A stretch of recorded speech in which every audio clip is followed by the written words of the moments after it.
In 117 AD, a single city governed the known world. Its territory swept from the fog-drenched hills of northern Britain to the sun-scorched coastline of the Sahara, from Portugal's western cliffs to the Euphrates winding through modern Iraq. 5 million square kilometers, 70 million human beings, 1 in every 4 people on Earth, unified under the authority of what had once been a collection of reed huts beside a river in central Italy. The question isn't just how Rome won, the question is how Rome held. The easy answer points to legendary commanders, divine emperors, men whose names still echo through history. But that answer collapses under scrutiny. Brilliant generals age and die. Emperors lose their minds. Individual genius cannot govern a continent for 500 years. Genius is not a system. What Rome actually built was a system. Deliberate, tested, ruthlessly practical. An organizational machine that could survive the death of any individual inside it. That machine had a name. The Roman Legion. This isn't a celebration, it's a dissection. Because the Legion wasn't simply the most effective fighting force of antiquity, it was arguably the most sophisticated organizational structure the ancient world ever produced. Understanding how it worked, how it failed, and why it lasted as long as it did tells us something profound, not just about Rome, but about how power is actually built and lost. What the Legion replaced, and why it mattered. To understand what the Legion was, you first have to understand what it replaced. For centuries, the Mediterranean world's dominant military doctrine rested on the Greek Phalanx, a tightly packed wall of men, shields interlocked, long spears projecting outward like a moving fortress. On flat, dry ground with clear sightlines, it was devastating. It operated through mass and momentum. It won by walking through things. But the Phalanx carried a structural flaw that would eventually prove fatal. It was brittle. It functioned only as a single unified block. Break the terrain, threaten the flanks, stumble one section of the line, and the entire formation didn't weaken. It shattered. The Phalanx was powerful until the moment it wasn't, and then it was simply a crowd. Rome's military engineers didn't solve this by producing stronger soldiers. They solved it by producing a smarter organization. The Legion was built on a modular principle. Rather than one massive formation, it was composed of smaller semi-independent units capable of operating together or independently depending on terrain and circumstance. The governing logic was simple and radical. If any single component fails, the rest continue to function. The machine doesn't collapse, it reconfigures.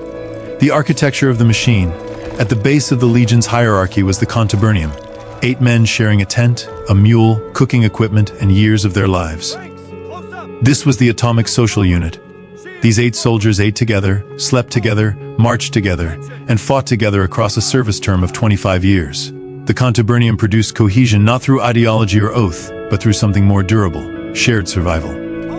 10 contubernia, 80 men, formed a century, commanded by a centurion. The centurion is worth pausing on. He was not a senator's son assigned a ceremonial title. He was a professional soldier, almost always promoted from the ranks, who had endured years of combat and demonstrated a specific, tested ability, maintained discipline when everything is falling apart. The centurion was the Legion's nervous system, the point where institutional design met human reality. 6 centuries formed a cohort, roughly 480 soldiers, the primary tactical unit on the battlefield. 10 cohorts formed a legion, somewhere between 4,800 and 6,000 men depending on the era. But a legion was far more than its soldiers. It contained its own engineering corps, its own medical personnel, its own supply infrastructure, its own siege artillery, the ballistae and scorpions capable of hurling bolts and stones against fortified positions. A legion on campaign was a self-sustaining military organism. What made this architecture genuinely revolutionary was not scale. It was independence at every level. A legion could fracture into cohorts, each cohort into centuries, each century into contubernia. The machine had natural breakpoints built into its design. Sever it in half and both halves kept functioning. Sever it again, same result. Compare this to the Phalanx. One was a single mechanism. The other was a nested hierarchy of mechanisms, and nested mechanisms are inherently more resilient to failure. Commanding the legion was the legatus, typically a senator of appropriate rank. But the practical operational knowledge resided in the 6 military tribunes and, most critically, in the senior centurions. The most senior centurion of the first cohort, the primus pilus, was often the most experienced military mind in the entire formation, a man who had earned his position through decades of accumulated expertise. The legatus commanded. The primus pilus knew. This separation of formal authority and practical expertise was not a weakness. It was a deliberate feature. The system itself carried the knowledge. No single person had to be both politically qualified and militarily brilliant. The making of a legionnaire. A new recruit did not touch a weapon on his first day. Before any combat instruction, he had to achieve a physical baseline, march 29 kilometers per day carrying approximately 20 kilograms of equipment, food, tools, a cooking pot, a fortification stake, personal gear, and sustain this across 3 consecutive days, on multiple separate occasions. Only then was he considered ready to begin weapons training. This was not punishment, it was calibration. Roman military experience had established, through centuries of accumulated failure and adjustment, the minimum physical threshold below which a soldier became a liability rather than an asset. A legion that couldn't march wasn't a military force. It was a settlement with weapons. Weapons training itself was methodical, in ways that surprised even contemporary observers. Recruits trained with wooden equipment deliberately heavier than their actual arms, striking at a wooden post called the palace. They did not practice improvised combat. They practiced specific strikes, specific responses, specific sequences, repeated until the movements bypassed conscious thought entirely. The goal was not to produce fighters. The goal was to hardwire motor responses into the nervous system, so that when the noise and chaos of actual combat stripped away rational cognition, the body already knew what to do. The engineering of violence, every piece of standard legion equipment, was the product of deliberate design thinking, not tradition. The pilum, the heavy-throwing javelin, may be the most ingeniously engineered weapon of the ancient world. It was designed to accomplish 2 things simultaneously: penetrate an enemy's shield, and then become useless to the enemy afterward. The iron shank connecting tip to shaft was either thin enough to bend on impact, or deliberately fitted with a breakable joint. When a pilum lodged in a shield, the hanging weight of the wooden shaft dragged the shield down and forward, forcing the bearer to drop it or be pulled off balance. And because the iron shank was now deformed, the enemy couldn't simply pull it free and return it. One throw. Shield neutralized. Counter-projectile eliminated. The scutum, the curved rectangular shield, was designed to interlock with adjacent shields in formation, enabling the famous testudo, the tortoise. But its curve also served an individual purpose. It redirected incoming strikes rather than absorbing them flat. A flat shield takes the full kinetic energy of a blow. A curved surface deflects it sideways. The gladius, the short, double-edged thrusting sword, was a deliberate tactical counter to the longer blades favored by Celtic and Germanic warriors. In the compressed violence of close-quarters combat, a long sword is nearly useless. There's no room to swing it. A short stabbing weapon designed to thrust through the gaps between shields was far more lethal in precisely the conditions the legion itself created. Each weapon solved a specific problem. Together they formed a sequence: throw the pilum at 20 meters to destroy shields and fracture formation, close to grappling range behind the scutum, use the gladius where reach and raw strength became almost irrelevant. The power of standardization. Roman military standardization was not uniformity for its own sake. It was a management strategy, a deliberate reduction of the variables any commander had to track. Every century across the entire empire carried the same weapons, trained in the same formations, and lived in camps built from the same blueprint. A legionnaire transferred from Syria to Britain could walk into his new cohort and function within hours. A centurion handed command of an unfamiliar century didn't need to learn their habits. Their habits were identical to every century he'd commanded before. The castra, the military camp, illustrates this principle perfectly. Roman legions built a fully fortified camp every single night on campaign. The layout was invariant. The praetorium at the center, cohorts arrayed in their prescribed positions, gates on the same sides, latrines at the same distance from sleeping quarters. A soldier could navigate his camp in total darkness, because the spatial logic was the same camp he'd inhabited for years. This standardization generated a powerful second-order effect. It made the legion's behavior predictable to its commanders, and opaque to its enemies. An opposing general watching a Roman encampment from the hills saw the same fortress every time. He could not deduce from the external arrangement which cohorts were strongest, where the weaknesses lay, or how the formation would deploy in the morning. The legion had hidden its internal state behind a uniform exterior. Learning from catastrophe, even the most rigorously designed system eventually meets conditions it wasn't built to survive. The legion's true test wasn't performance under ideal circumstances. It was the response when things went catastrophically wrong. August 2nd, 216 BC. The plains of Cannae, southern Italy.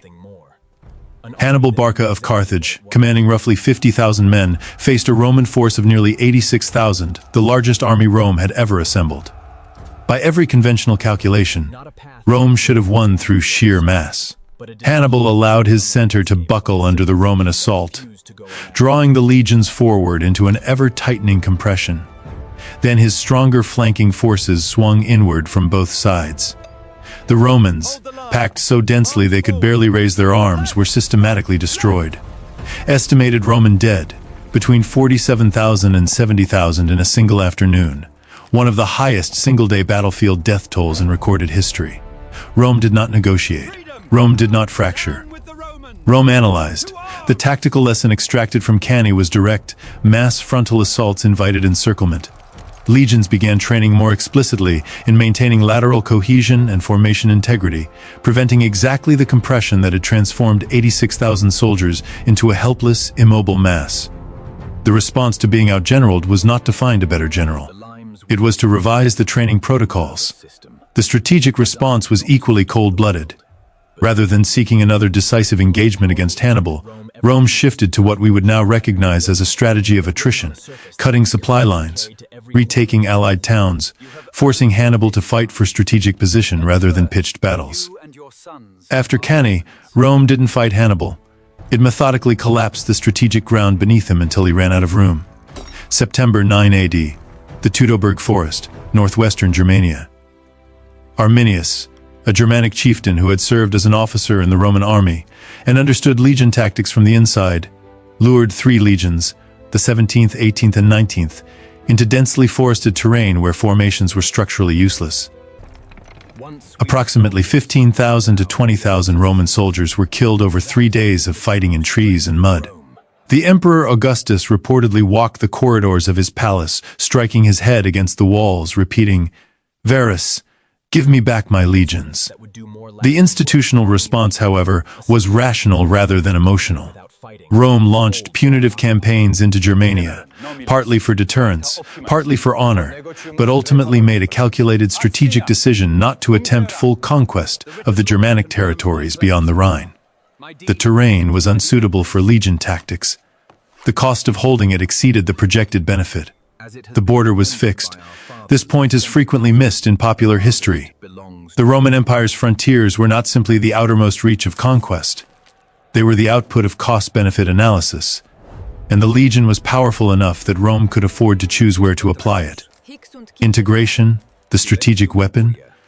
Beyond specific battles, the legion demonstrated a capacity remarkably rare in military history: the systematic absorption of foreign innovations without dismantling the core system. As Rome expanded, soldiers from conquered and allied populations were incorporated into dedicated auxiliary units: Numidian cavalry from North Africa, Syrian archers, Balearic slingers. These weren't simply hired support. They were integrated into legion tactics specifically to address structural gaps the standard legion carried. A Roman legionnaire was a formidable close-quarters infantryman. He was not a specialist in mounted combat, long-range archery, or the fluid skirmishing that steppe peoples and desert nomads employed. Rather than attempting to retrain every soldier into something incompatible with the legion's existing cohesion, Rome added specialists alongside the established structure. The core was preserved. The gaps were filled from outside. The legion was a platform. Auxiliary units were modular additions that extended its capabilities without corrupting its foundation. Holding territory, the infrastructure of power. Conquering land is one problem. Governing it for centuries is an entirely different one. Rome's solution was not more soldiers, it was infrastructure. At the empire's height, approximately 85,000 kilometers of paved roads connected Europe, North Africa, and the Near East. Modern scholarship has confirmed this network was built primarily for military purposes. Roman roads were straight, minimizing distance. Paved with layered stone, remaining passable in any weather. Cambered slightly at the center, shedding water to the edges instead of pooling. The strategic implication was profound. A legion stationed in Lyon could receive orders from Rome and be on campaign in Britain or North Africa within a calculated, predictable number of days. Logistics became reliable. Supply chains became dependable. And crucially, any rebellion or incursion anywhere in the empire could receive a military response faster than insurgents could consolidate their position. A legion on Roman roads moved at roughly 30 kilometers per day under load. Multiplied across a network reaching every corner of the empire, this meant no province was ever more than weeks from a legion's strength response.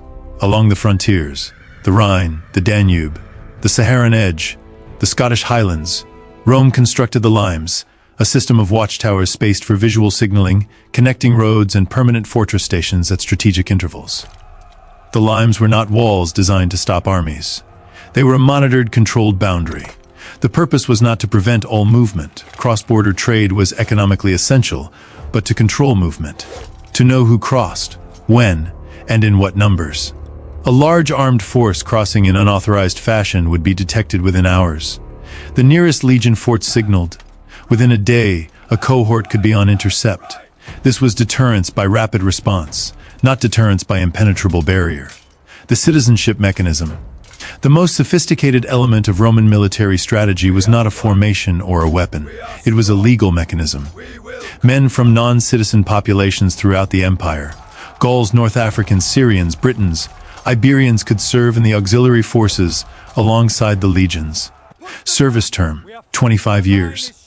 Reward, upon discharge, the soldier and his children received full Roman citizenship. Consider what this accomplishes at the systemic level. Rome was taking the young men of conquered populations, precisely the demographic most likely to lead resistance or rebellion, and giving them a 25-year personal investment in the continued existence of Roman civilization. By the end of that service, they had fought under Roman standards, lived inside Roman discipline, built Roman roads, and raised children who knew no other framework. Their sons frequently enlisted in turn, sometimes into the legions themselves. A conquered territory didn't require indefinite military occupation. Once its population had been thoroughly integrated into the Roman military and civilian systems, it became self-sustaining. People with that much invested in the system do not destroy it. Alongside the military machine, Rome deployed three instruments that progressively made military force unnecessary in stable provinces. Latin, the language of administration, law, commerce, and military service. Learning it was never compelled, but it was required for advancement in any Roman institution. Over generations, it became the native tongue of educated people across Western Europe, the direct ancestor of French, Spanish, Portuguese, Italian, and Romanian, and a foundational layer of English. Roman law, a codified, written, publicly accessible legal system applying uniformly to all citizens regardless of ethnic origin. In a world where most legal frameworks were tribal and oral, this was a genuine structural innovation. It gave conquered peoples a predictable, reliable mechanism for resolving disputes, protecting property, and conducting commerce, often more equitable than what had existed before. Roman currency, a standardized monetary system making trade across the empire frictionless.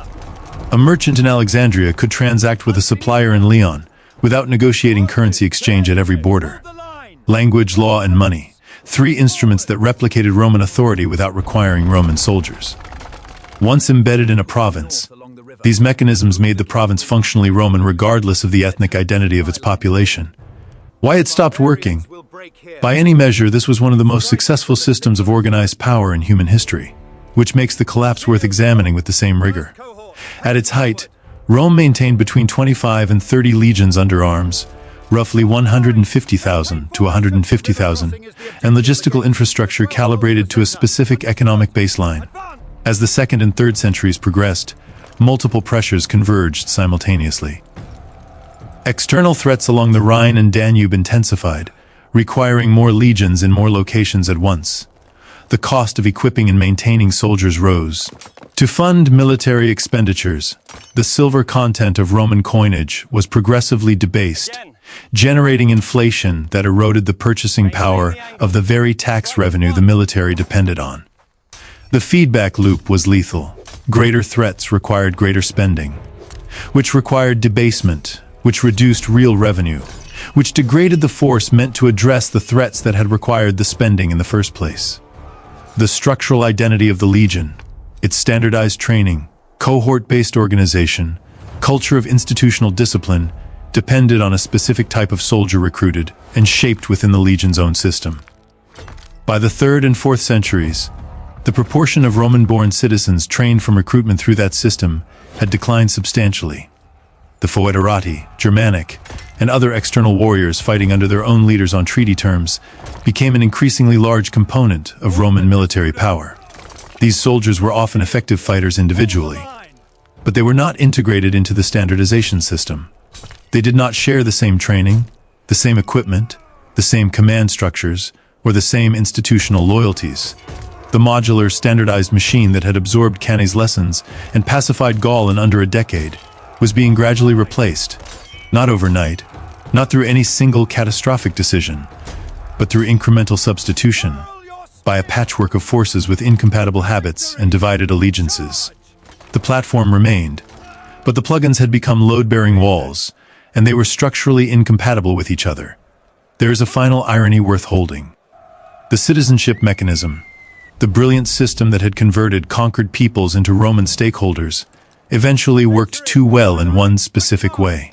As citizenship was extended more broadly across the empire, the special incentive it had provided for auxiliary service diminished. The identity Roman had once been specific and desirable, precisely because it was limited. As it expanded to describe nearly everyone within the empire's borders, it became less a binding identity and more a general administrative category. The system that had sustained cohesion by making everyone equally invested in Roman success eventually made the concept of Roman so diffuse, it lost its gravitational pull. Integration had succeeded, and integration at sufficient scale dissolves the specific identity that made the center worth integrating into in the first place. The fall of the Western Roman Empire was not an event. It was a process, a long multi-generational deterioration along several axes simultaneously: financial, military, political, cultural. Each line of decay accelerated the others. There was no single cause. There was a coherent system losing coherence across all its layers at once. This is worth sitting with carefully. The same legion that disintegrated in the 5th century had, using essentially the same organizational structure, recovered from the worst battlefield defeat in Roman history at Cannae, pacified all of Gaul within a decade, held the Rhine frontier for 4 centuries, and laid the legal and linguistic foundations for half of modern civilization. The machine worked extraordinarily well until the conditions required to sustain it were no longer maintained. It was not defeated by a superior military system. It was consumed by compound institutional erosion. The Roman legion is worth studying not because empire deserves admiration and not because organized violence is something to celebrate. It is worth studying because it represents one of the most extensively documented cases in human history of what happens when an organization is designed with genuine, systematic rigor, a structure that scales without becoming brittle. Training that converts individuals into interchangeable, reliable components of a larger system. The institutional capacity to fail, analyze failure honestly, and adapt rather than repeat. Infrastructure that projects power without requiring continuous violence to maintain it. And an integration mechanism that transforms adversaries into constituents. Every one of those principles remains in active use in modern militaries, in large corporations, in governments, in any organization that needs to function reliably across vast distances and long stretches of time. The specifics have changed. The logic hasn't. The roads are still there.